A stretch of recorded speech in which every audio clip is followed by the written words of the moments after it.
الله ربي والإسلام ديني ومحمدا رسول الله. Naiknya hu, ini lihat naiknya hu, huwa, turunnya itu Allah. Ini naik, ini turun. Naiknya, turunnya Allah. Andai kata ketika naik hu, meninggal kita Bapak Ibu, itu meninggal dalam keadaan husnul khotimah. Andai kata ketika turun Allah juga dalam keadaan husnul khotimah. Makanya hakikat hu itu ya Allah, itu aku Allah, aku Allah. Itulah rahasia diri Bapak Ibu tuh. Makanya pahami hu, kemudian anta, kemudian ana. La ilaha illahu. Tidak ada yang nyata melainkan dia. Dianya siapa tuh? Allah. Ayat yang lain, kalau hu kan masih jauh tuh Bu, masih jauh tuh. Dia. Ambil dengan rasa lagi. La ilaha illa anta. Tidak ada yang wujud yang nyata, itu hanya engkau. Sudah dekat walaupun berjarak. Tilik lagi ke dalam ini. La ilaha illah ana. Tidak ada yang wujud dan yang nyata melainkan aku. Makanya maknahu Allah, aku Allah maknanya tuh. Aku Allah. Kalau dijelaskan Allah naiknya, Allah turunnya, Allah masuknya, Allah keluarnya tuh. Itu mesti pahami itu. Ini yang diri itu. Napas. Sekarang napas kan baru sebutan itu Bapak Ibu. Yang mau orangnya, yang sebenar napas tuh orangnya, itulah yang dikatakan namanya dengan ruh.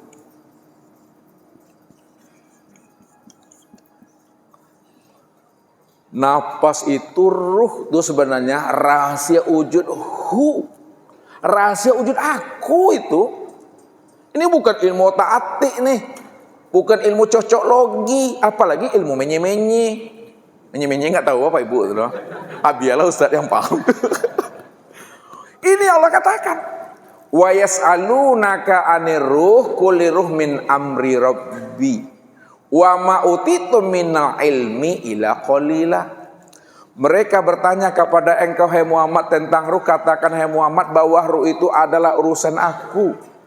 Tidaklah aku beri pengetahuan kamu tentang ruh melainkan hanya sedikit. Sedikit itu maknanya sedikit yang tahu dan sedikit pula yang diberitahu. Jadi kita yang tahu tentang ruh itu adalah yang sedikit yang Allah beritahukan kepada kita. Berarti sedikit Allah beritahu kepada Bapak Ibu, banyak menurut kita tuh. Banyak menurut kita baru sedikit menurut Allah, seprit pun belum cukup dok. Itu yang ruh tuh. Maka ruh inilah yang bernama, lihat, ruh inilah yang bernama, namanya dengan jiwa. Ruh ini yang bernama, namanya dengan nafsu. Dialah yang bernama dengan akal. Dialah yang bernama dengan mutmainnah. Dialah yang bernama dengan lawama. Dialah yang bernama dengan amarah. Dialah yang bernama dengan kolbu. Dialah yang bernama dengan ikhtiar. Dialah yang bernama namanya dengan iman. Dialah yang bernama namanya dengan akal. Dialah yang bernama dengan arif. Semuanya ini adalah nama lain daripada ruh ketika ruh itu sudah mengambil wadah dia pada tubuh jasmani ini. Nih, sabarkan ke sini.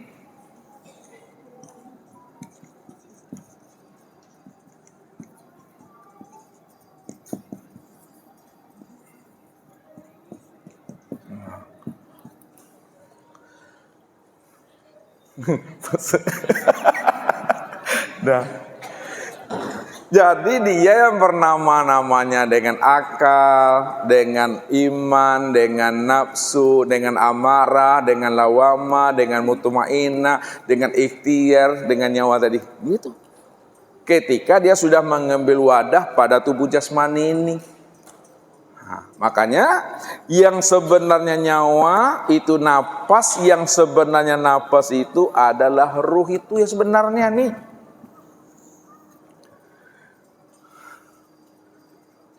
Makna hakikatnya. Nah, ini usah antarkan hakikatnya langsung. Nanti kita pecah lagi ilmunya ke atas supaya kita tahu makna yang sebenarnya. Wa yas'alunaka 'anir ruh kulli ruh min amri rabbi. Mereka bertanya kepada engkau hai Muhammad tentang ruh, katakan hai Muhammad bahwa ruh itu sebenar-benarnya adalah aku itu. Kenapa ruh itu sebenar-benarnya aku? Karena ruh itulah tempat memandang tajalih nyatanya sifat Allah tuh, sifat ma'ani. Nih sifat ma'ani itu ada 7 Bapak Ibu nih.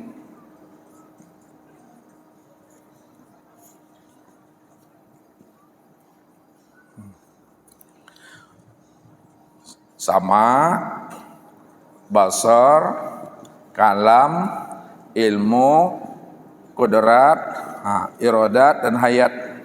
Ya. Makanya ruh itu tempat memandang nyatanya akan sifatku sama basar, kalam, ilmu, kudrat, iradat, hayat itu. Disitulah dikatakan wasifati la ghairi nih. Wasifati la ghairi. Sifatku itu tiada lain aku itu Tuhan. Makanya yang sebenarnya diri Bapak Ibu itu yang ruh tuh. Itu yang disebut rahasia diri Allah. Nah, kalau mengaji di Minang, yang dikatakan diri itu disembunyikannya ruh nih. Yang disebut ruh itu Bapak, yang disebut yang sebenar diri itu adalah biasa anak layu dibubui nak mati, digunam ndak paca, dibakar ndak angui, dirandam ndak basah. Itu dia.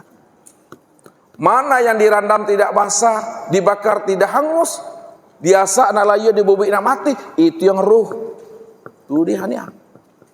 Sekarang mana yang ruh itu yang sebenarnya? Nah, lihat lagi, tilik lagi ke dalam. Yang sebenar-benarnya ruh itu, inilah yang dimaksud namanya Nur Muhammad. Maksudnya, makanya Allah katakan, qad ja'akum rasulun min anfusikum wa'lamu anabikum Rasulullah. Nih ayatnya. Wa'lamu anabikum Rasulullah.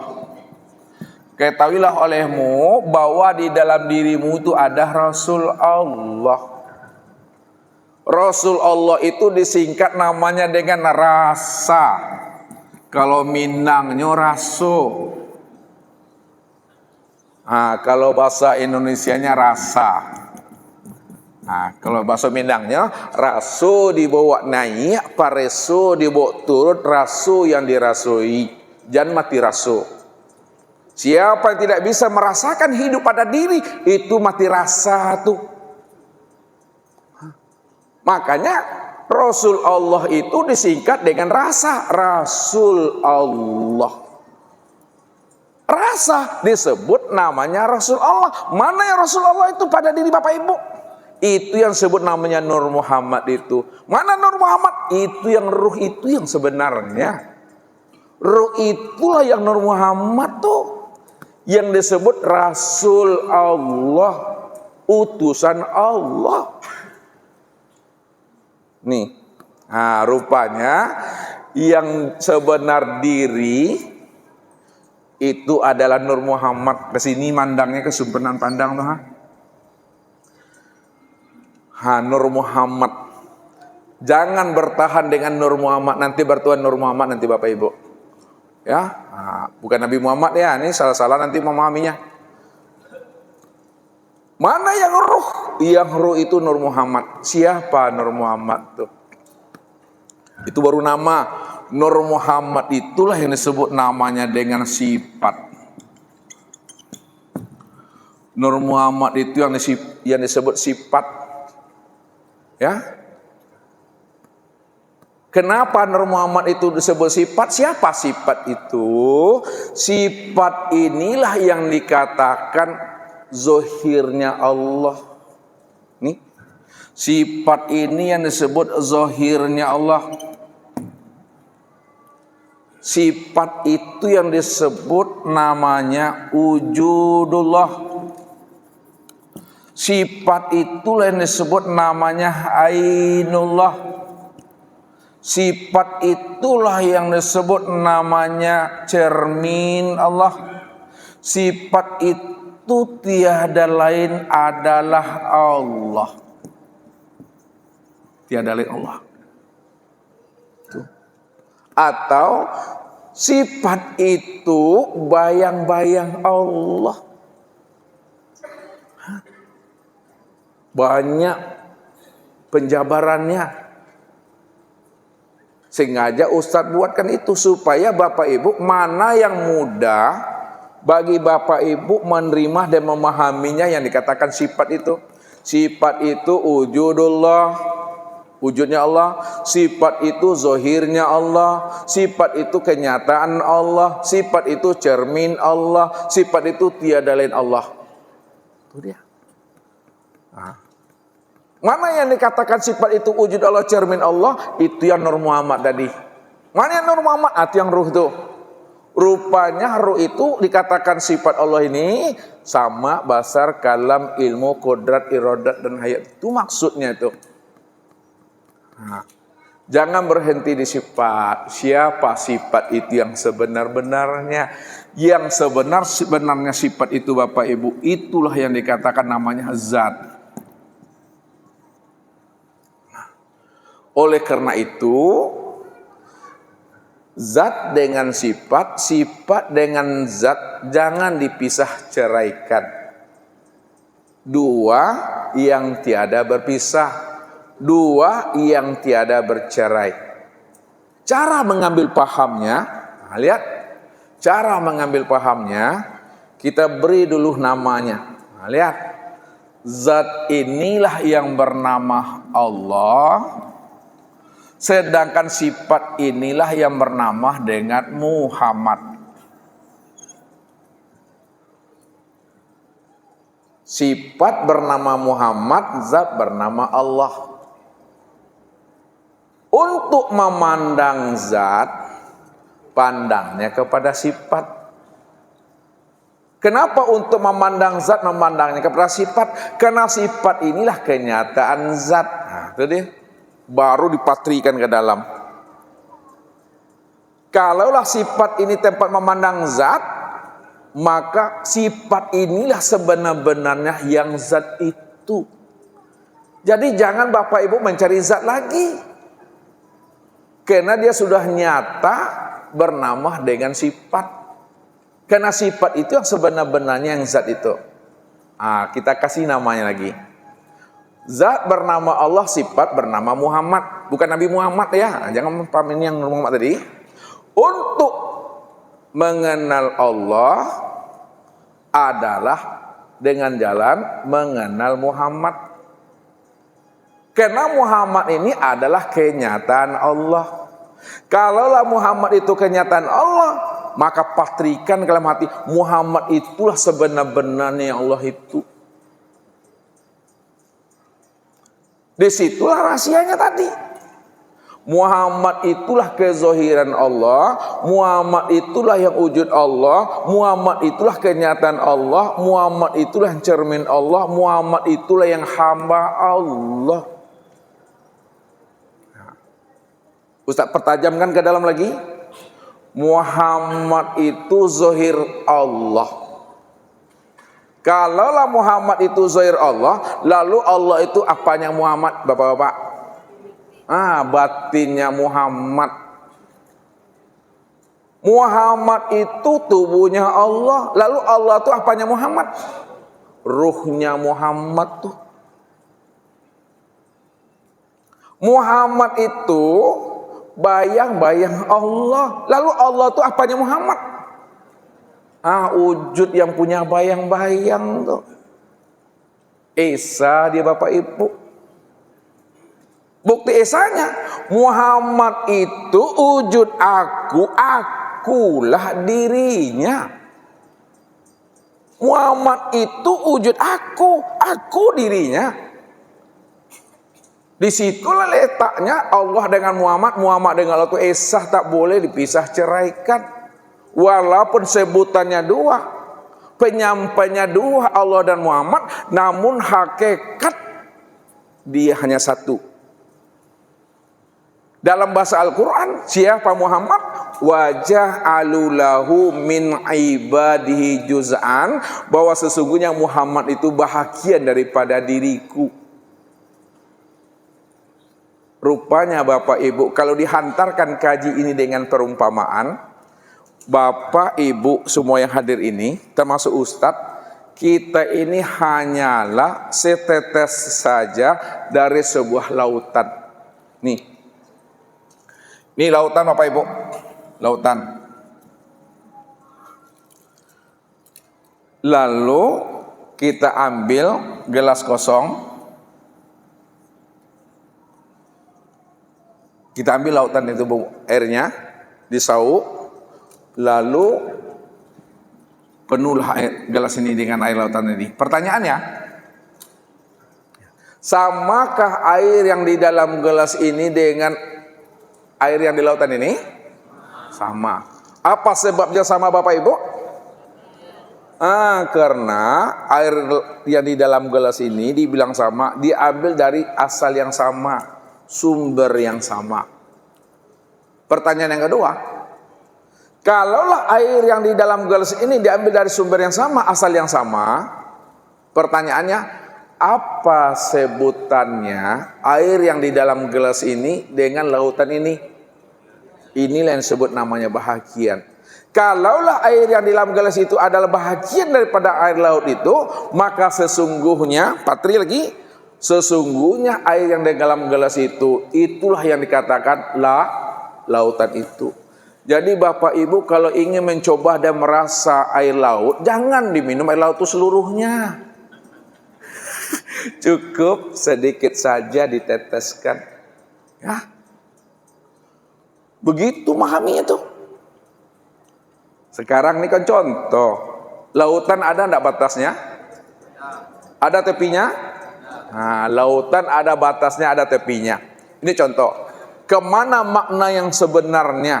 Nah, lihat. Yang lautan itu adalah Allah. Allah tidak ada batasnya, Allah tidak ada tepiannya. Siapa yang dimaksud air yang dalam gelas ini? Alam dan diri kita ini, inilah yang disebut bahagian daripada diri Allah itu yang sebenarnya.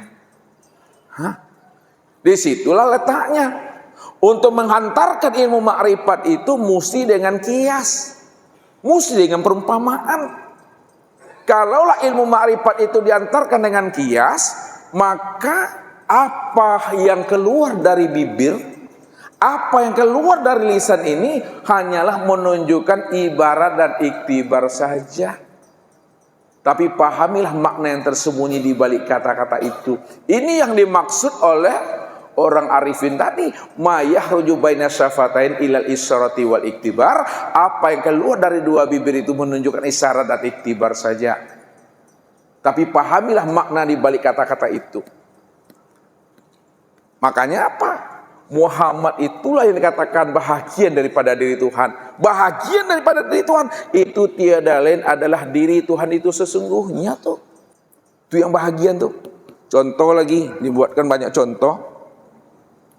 Ini nih contohnya. Ini botol.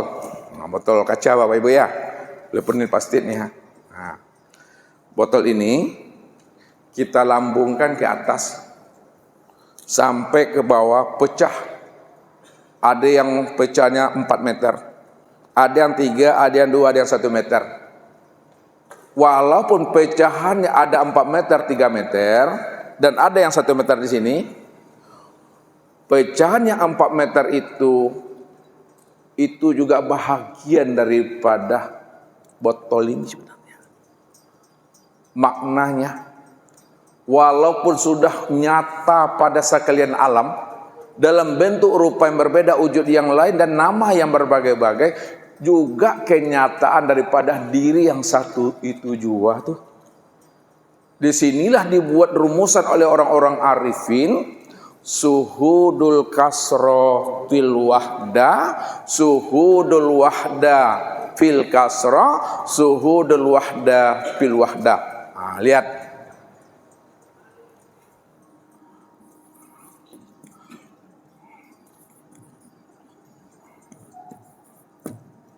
Fil kasro,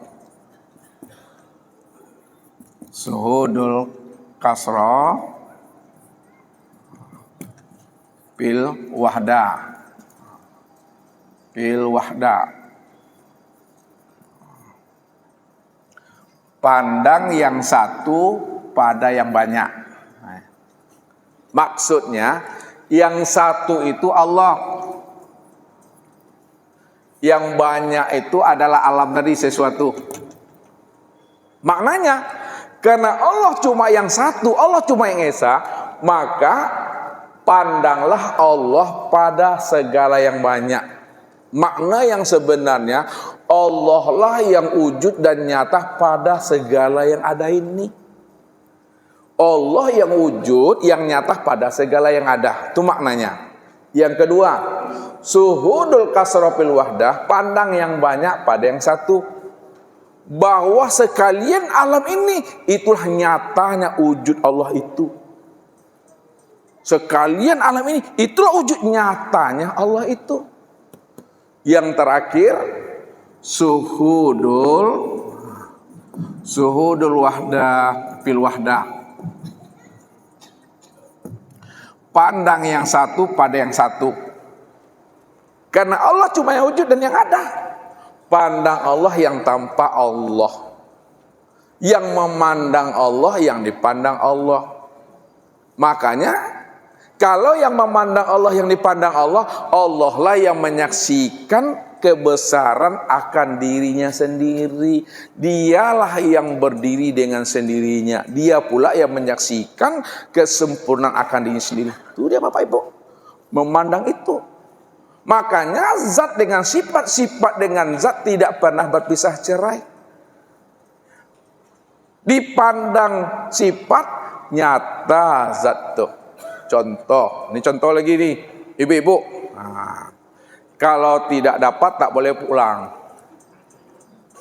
Ya.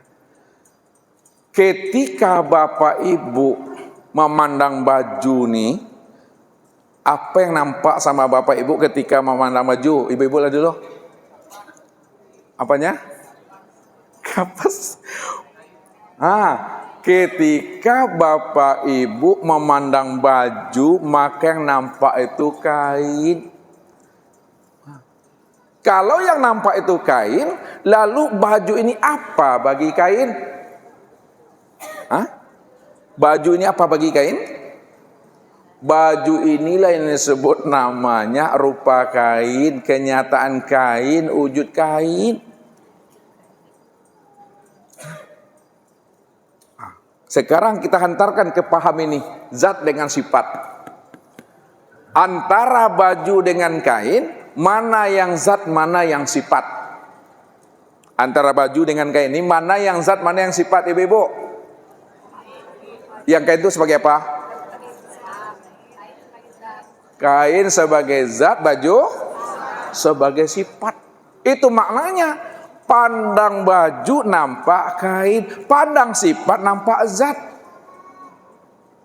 Jadi bapak-bapak, kalau bapak-bapak ini tidak mampu memandang kain pada baju ini, apa namanya bu? Itu yang butuh sange itu. Ya, siapa yang tidak mampu memandang kain pada baju, itu yang butuh sange tuh. Udah jelas kain itu sudah jadi baju, dicari-cari juga kain itu lagi. Padahal kain itu tiap maju nih ha. Artinya butuh sange itu. Sange buta. Begitu maksudnya. Ketika kita memandang sifat, yang terpandang itu zat, maka sifat itulah sebenarnya nyatanya zat itu. Jadi jangan dicari-cari juga zat itu lagi, karena sudah nyata pada sifat. Yang sifat inilah yang bernama Nur Muhammad. Nur Muhammad itulah sebenarnya ruh itu. Ruh itulah yang nafas. Nafas itu yang nyawa. Nyawa itulah yang hayat. Hayat itu yang sebenar diri. Sekarang naik lagi ke atas. Naik ke atas lagi nih. Dua lagi. Nah, siapa zat itu? Nah, lihat. Zat itulah sebenar-benarnya aku. Siapa nama aku tuh? Innani anallah. La ilaha illah ana.